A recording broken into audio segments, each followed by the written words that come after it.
आपुल्या घरात हाल सोसते मराठी, सुरेश भटांची ही कविता सातत्याने आठवावी असे अनेक प्रसंग वारंवार मुंबईत घडत आहेत. मराठी माणसाला घर नाकारण्यापासून ते नोकरी नाकारण्यापर्यंतच्या अनेक घटना मुंबईने अनुभवल्या आहेत. आता त्याही पलीकडे जाऊन मुंबईत भाजपाची सत्ता आल्याने यापुढे मारवाडीतच बोलायचं अशी दमदाटी एका दुकानदाराने महिलेला केली आहे. धक्कादायक म्हणजे दक्षिण मुंबईतील गिरगावातील खेतवाडी येथे हा प्रकार घडला आहे. या घटनेचे व्हिडिओ सोशल मीडियावर व्हायरल झाल्यानंतर याबाबत आता तीव्र संताप व्यक्त केला जात आहे. नेमकं काय घडलं याविषयी सविस्तर जाणून घेऊया. मात्र त्यापूर्वी तुम्ही लोकसत्ताच्या YouTube चॅनलला अजूनही सबस्क्राईब केलं नसेल तर लगेच करा. खेतवाडीतील एका महिलेबरोबर ही घटना घडली आहे. या व्हिडिओमध्ये जी महिला आहे तिने याविषयीची आता सविस्तर माहिती दिली आहे. मी विमल मस्कर.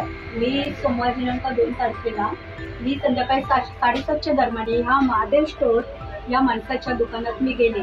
ह्या माणसाला मी तरीही त्याची चुकी असताना 3 वेळा विचारलं. हा बोलतो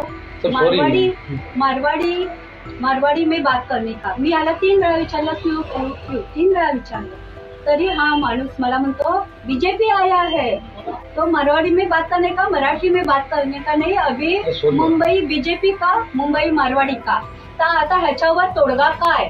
मला ह्या बाबतीत आता मलाही न्याय पाहिजे आणि सर्व मराठी बांधवांसाठी आणि भगिनींसाठीही न्याय पाहिजे आणि आम्हाला आता ह्या आमच्या महाराष्ट्रात आम्हाला हक्क पाहिजे. या घडलेल्या संपूर्ण प्रकरणाची तक्रार महिलेने भाजपचे नेते आणि मलबार हिलचे आमदार मंगलप्रभात लोढा यांच्याकडे केली. मात्र त्यांच्याकडून आपल्याला काहीच सहकार्य केले गेले नाही अशी खंतही महिलेनं व्यक्त केली आहे. मी ही कंप्लेंट घेऊन लोढा साहेबांकडे गेले होते. तर लोढा साहेबांनी मला उद्धटपणे उत्तर दिलं की ये हमारे में झगड़ा लगाने का काम कर रहे हैं. तर आता मी ह्यांना उत्तर काय द्यायचं? आणि ह्या लोढा साहेबांना आजपर्यंत आम्ही सपोर्ट केला आणि या आमच्या दक्षिण मुंबईत त्यांना आम्ही निवडून आणलं आणि त्यांनी मला समोरून म्हणतात मी यांना ओळखत नाही. म्हणजे हा प्रश्न कुठे गेला? मी ओळखत नाही. तुम्हाला ओळखच पाहिजे का? तुम्ही आमच्या मलबार हिलचे जर तुम्ही आमदार आहात तर तुम्हाला ओळखच पाहिजे का? म्हणजे या मलबार हिल मधला प्रत्येक नागरिक तुमचा ना, मग त्यांची कंप्लेंट तुम्ही ऐकून तो प्रॉब्लेम सॉल्व्ह कोणी करायचा? हे प्रकरण आता गिरगावातील स्थानिक मनसे पदाधिकाऱ्यांनी लावून धरलं. मनसैनिकांनी या दुकानदाराला चोप दिल्यानंतर त्याने आता माफीही मागितली आहे.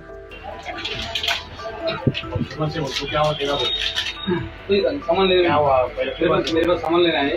भाई बोला कविता मैंने उनको ऐसा बोल दिया कि अभी बीजेपी आ गया मारवाड़ी बोलो तो सर इतना बोला सॉरी हो गया मेरे से ऐसा मालूम था सर सॉरी हो गया. मारवाड़ी क्यों बोलेगा? सर मराठी में बोलेंगे ना. बोला मैं जिंदगी में ऐसा नहीं बोलूंगा भाई माफ करो साहब मेरे को.